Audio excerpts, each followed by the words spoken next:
পানিহাটির Trinamool councillor খুনে অভিযুক্ত তিনজনকে যাবজ্জীবন কারাদণ্ড দিল ব্যারাকপুর আদালত। আপনাদের জানিয়ে রাখবো আরো একবার, এই মুহূর্তে সবচেয়ে বড় খবর যে আপডেট আমাদের কাছে এসে পৌঁছচ্ছে, পানিহাটির তৃণমূল কাউন্সিলর খুনে অভিযুক্ত তিনজনকে যাবজ্জীবন কারাদণ্ড দিল ব্যারাকপুর আদালত।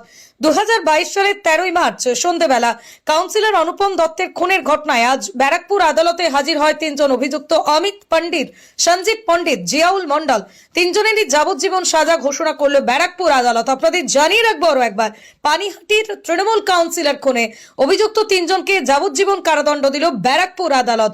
2022 সালের 13ই মার্চ সন্ধ্যাবেলা কাউন্সিলর অনুপম দত্তের খুনের ঘটনায় আজ ব্যারাকপুর আদালতে হাজির হয়ে তিনজন অভিযুক্ত অমিত পণ্ডিত, সঞ্জীব পণ্ডিত ও জিয়াউল মন্ডল, তিনজনেরই যাবজ্জীবন সাজা ঘোষণা করলো ব্যারাকপুর আদালত।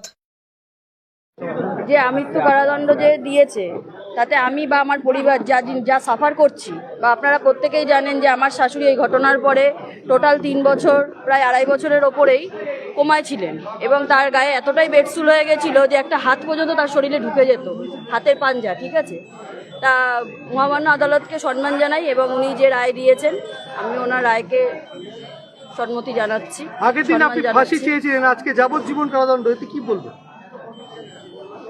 দেখুন, যাবজ্জীবন দিয়েছে, ফাঁসি দেয়নি। আইনের ওপরে তো আমরা না, লড়াই যদি হাইকোর্টে হয় অবশ্যই হাইকোর্টে যাব।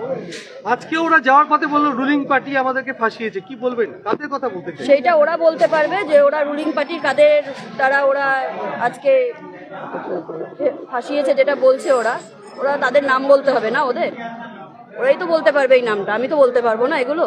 আদালত জানালো যে সঞ্জীব ওরফে বাপি পণ্ডিতই প্রধান চক্রান্তকারী। কি চক্রান্ত, কেন চক্রান্ত করেছিল অনুপম দত্তকে খুন করার ব্যাপারে? বাপি পণ্ডিত যে সমস্ত অসামাজিকমূলক কাজগুলো করতো, ধরু সেগুলো বাধা দেওয়াতে আজকে এইভাবে মেরেছে অনুপম দত্তকে। এখানে রয়েছে